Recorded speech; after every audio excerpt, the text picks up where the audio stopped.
నమస్కారం ప్రజలారా. నా కొడుకు వచ్చినప్పటి నుంచి నాకు దరిద్రం చుట్టుకుని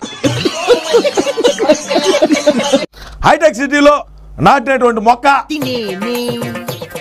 అది నేనే. మీరు సైబరాబాద్ లో పెట్టిన చెట్టు ముక్క సార్ నేను అంటే లంగమ్మ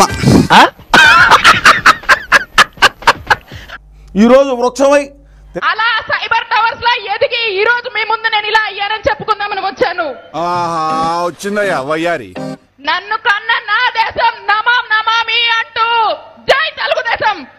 లక్షణమైన కుటుంబాల్లో వెలిగే జ్యోతుల మధ్య ఎంత పెద్ద అఖండ తెలుగుదేశం పార్టీని వీడి మా పార్టీలోకి వచ్చి చిలకలూరుపేట శాసనసభ్యురాలుగా ఎన్నికై మంత్రి అయి దాని నోరు ఎప్పుడైనా చూసావా? బావురు కప్పల ఎంత ఉంటది. నియోజకవర్గ ప్రజలందరి సాక్షిగా చెప్తున్నా అన్న, నా ఈ రాజకీయ జీవితం, ఈ ఎమ్మెల్యే పదవి విన్నావా ఎంత ఇనసొంపుగా ఉందో? ఆ స్టోను అంట. ఈ మంత్రి పదవి, ఈ రాజకీయ జీవితం, ఈ రాజకీయ భవిష్యత్తు మీరు పెట్టిన భిక్షే అన్న. ఓకే ఊరుకోవే, ఊరుకో, నేనున్నాను కదా. మీ రుణం ఎప్పటికీ తీర్చుకోలేనన్నా.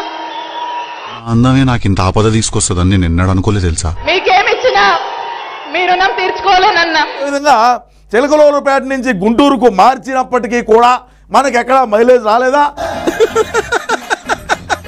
దేనికి మనం ఘోర ఓటమి పరాజయం అయిపోయినాము. సంభవామి యుగే యుగే అంటే ఏమో నాకేం తెలుసు. ఇది ఒక చిన్న వీడియో విశ్లేషణ చేద్దాం ప్రజలారా. వద్దులేండి ప్లీజ్, ఒక్కసారి చూద్దాం. వద్దు, నా కోసం ఐఎమ్ హంబుల్ రిక్వెస్ట్. పోతే జగన్మోహన్ రెడ్డి అంటే కొద్దిగా రజనీ గారికి కూడా కొద్దిగా ఎమోషను, కొద్దిగా బాధ. ఎందుకంటే అయ్యో బాబాయ్ నాకు సిగ్గేస్తుంది బాబు. సిగ్గా ఓసని సిగ్గు పిల్లి మొగ్గలయ్యా. మొక్కగా పెంచినటువంటి తెలుగుదేశం పార్టీని వీడి ఫ్యాన్ కిందకి వచ్చింది కాబట్టి, మా పార్టీలోకి వచ్చింది కాబట్టి, అందుకని కొద్దిగా అన్నకు కూడా కొద్దిగా ప్రేమ ఆప్యాయత ఉంటుంది రజనీ గారు అంటే. నాకు బాగా నచ్చారు. మాలో మీకేం నచ్చింది? మీరు నన్ను తలెత్తుకునేలా చేశారు. మీరేం చేస్తుంటారు? దోచుకుంటుంటాను. ఆల్రెడీ ఓ మనసు దోచుకున్నారుగా. అదే విధంగా చూసుకుంటే ఏమో ఎక్కడ ఓటమి చెందడానికి గల ముఖ్య కారణాలు ఎస్సీ ఎస్టీ బీసీ మైనార్టీల భూముల్ని తక్కువ ధరలకు లాగటం. ఎంతకి తెగించారా? మరి నీకు అన్న పిలిచి శాసనసభ్యురాలుగా టికెట్ ఇచ్చినాడు, అదే తర్వాత నీకు అదే కోణంలో మంత్రి పదవి ఇచ్చినాడు. మరి ఈరోజు అన్నను ఎందుకు నువ్వే కలవలేదమ్మా రజని? అంటే అది ఇది నమ్మక ద్రోహం కాదా? నువ్వు చిలకలూరుపేటలో గెలచమని చెప్పి గుంటూరుకు మార్చినాడు. ఓరి నాయనో, వీడు ఈ టైప్ లో తగిలాడేంటి? సరే మార్చినా నీకు అంటే నువ్వు ఎక్కడైనా నువ్వు గెలవాలనేటువంటి ఆకాంక్ష ఆశతోనే కదా నీకు మళ్ళా గుంటూరుకు మార్చింది. అన్న జగన్ అన్న మరి దేనికి అన్నని ఈరోజు నడు రోడ్డు మీద వదిలిపెట్టేసిపోయినారు? భగవంతుడా, అదే ప్రశ్న. తల్లి లేదు, చెల్లి లేదు, మిమ్మల్ని నమ్ముకున్నాడు. మిమ్మల్ని నమ్ముకున్న దానికి మీరు కూడా రోడ్ల బడిగా వదిలేసి మీ ఇష్టానుసారంగా మీరు పోతే మరి అన్న పరిస్థితి ఏంది? అన్నకు నాకు తోడిపోయిన వాళ్ళు లేకంటే అన్న వెనకమాల ఎవరున్నాడు? ఎవడు ముందుకు తీసుకొని పోతాడు?